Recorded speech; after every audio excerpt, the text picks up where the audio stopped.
اعوذ باللہ من الشیطان الرجیم بسم اللہ الرحمن الرحیم۔ میرا نام ایماد الزہرا ہے۔ اکتوبر 20/029۔ السلام علیکم ورحمۃ اللہ وبرکاتہ۔ اللہ کے 99 پیارے ناموں میں سے مجھے آج عنوان ملا ہے الصمد، جس کے معنی ہیں بے پرواہ، بے نیاز، خود مختار۔ اس کی وضاحت میں کچھ یوں کروں گی۔ قرآن مجید میں الصمد کا لفظ ایک بار آیا ہے سورۃ الاخلاص میں، جو کہ پارہ نمبر 30 میں موجود ہے۔ قل هو اللہ احد اللہ الصمد لم یلد ولم یولد ولم یکن لہ کفوا احد۔ قرآن مجید میں اللہ نے اپنے آپ کو الصمد یعنی ابدی اطمینان کی ضرورتوں پناہ مطلق کہا ہے۔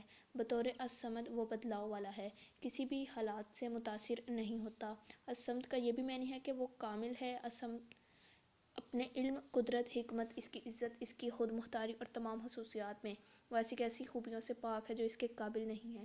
اگر کوئی آپ سے کہے اللہ عرش کے اوپر اٹھ کھڑا ہوا، کیا اس کی عرش سے اوپر اٹھنے کا مطلب یہ ہے کہ وہ ذات عرش کی محتاج ہے، یا اگر عرش کو ہٹا دیا جائے تو وہ گر جائے گا؟ جواب نہیں ہے، کبھی نہیں ہے، کیونکہ اللہ الصمد ہے، وہ کسی کی ضرورت کے بغیر کامل ہے، وہ خود مختار ہے، وہ اپنی تمام مخلوقات بلکہ تمام مخلوقات اللہ کی محتاج ہیں، وہ ان سے کسی بھی ضرورت سے آزاد ہے۔ اگر کوئی پوچھے اللہ کھاتا ہے، پیتا ہے، میں کہتی ہوں نہیں، کبھی نہیں، کیونکہ اللہ الصمد ہے اور اس میں اس کی صفات کا احاطہ کیا گیا ہے۔ اس کا تعلق مخلوقات کے تمام نامکمل صفات سے ہے، اس لیے اللہ تعالیٰ کا محتاج ہے۔